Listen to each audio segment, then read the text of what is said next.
দেশের শীর্ষ পত্রিকাগুলোর আজকের শিরোনাম। প্রতিদিনের বাংলাদেশ। ট্রাম্পের বড় চাল, মাচাদোর ফেরার লড়াই। বিএনপি দেবে চমকের নির্বাচনী ইশতেহার। গুরুত্ব পাবে ৮ খাত। দুর্নীতিবিরোধী অঙ্গীকার থাকবে। নির্বাচনে পর্যবেক্ষক পাঠাবে না জাতিসংঘ। রাজনৈতিক প্রতিহিংসার বলি হাদি। ১৭ জনের বিরুদ্ধে চার্জশিট। গ্রেপ্তার ১১, পলাতক ৬। প্রথম আলো।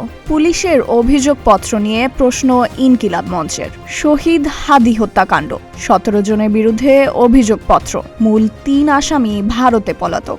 মাদুরোকে তুলে নেওয়ার পর ভেনেজুয়েলার তেল উত্তোলনে তোড়জোড়। শান্তিপূর্ণ ভোট গ্রহণ শেষে গণনা শুরু। জকসু নির্বাচন। যুগান্তর। হাদি হত্যার চার্জশিট, ১৭ জন আসামি। হত্যার পরিকল্পনা সিঙ্গাপুরে।